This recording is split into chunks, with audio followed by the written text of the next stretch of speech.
പടയപ്പ വീണ്ടും ജനവാസ മേഖലയിൽ ഗൂഡാർവിള എസ്റ്റേറ്റിലാണ് കാട്ടാനുള്ളത്. ഇന്നലെ രാത്രിയിൽ ജനവാസ മേഖലയിലെത്തിയ കാട്ടാന കൃഷി നശിപ്പിച്ചു. സംഭവത്തിൽ ആശങ്കയിലായി തോട്ടം തൊഴിലാളികൾ. RRTയുടെ നിരീക്ഷണം കാര്യക്ഷമമല്ലെന്നും നാട്ടുകാരുടെ പരാതിയുണ്ട്. സുബിൻ തോമസ് ചേരുന്നുണ്ട്. സുബിൻ, ഇത് ആദ്യമായിട്ടല്ല പടയപ്പ ഈ തോട്ടം മേഖലകളിൽ ഇറങ്ങുന്നത്. പലതവണ പരാതിപ്പെട്ടിട്ട് പോലും യാതൊരു അനക്കവുമില്ലാത്തൊരവസ്ഥ തന്നെയാണ്. ഇപ്പോഴും ജനവാസ മേഖലയിലുണ്ടോ കാട്ടാന?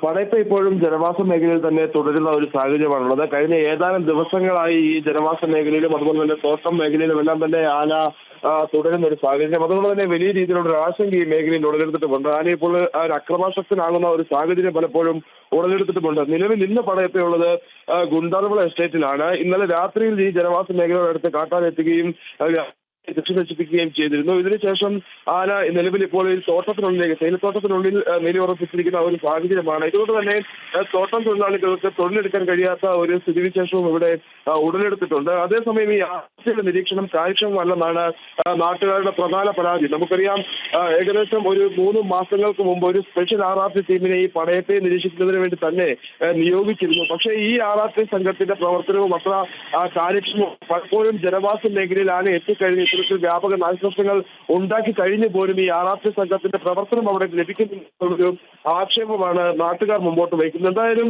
ഈ ആനയെ അടിയന്തരമായി ഇവിടെ നിന്ന് മാറ്റാനുള്ള നടപടികൾ വനംവകുപ്പ് സ്വീകരിക്കണമെന്നൊരു ആവശ്യം ജനങ്ങൾ മുമ്പോട്ട് വയ്ക്കുന്നു. അതേസമയം ആന ഇത്തരത്തിൽ തൊഴിലുകാരുമ്പോഴും ഈ വനംവകുപ്പിന്റെ ഉന്നത ഉദ്യോഗസ്ഥർ പോലും അതിലൊരു കാര്യക്ഷമമായ ഇടപെടൽ നടത്താത്തതിന്റെ ഒരു ആശങ്കയും ജനങ്ങളുണ്ട്. ശരി, അതായത് വീണ്ടും പടയപ്പ ജനവാസ മേഖലയിൽ ഇറങ്ങിയിരിക്കുകയാണ്. ആശങ്കയിൽ തന്നെയാണ് ജനങ്ങളുമുള്ളത്. സുബിൻ തോമസ് ആണ് വിവരങ്ങൾ പങ്കുവച്ചത്.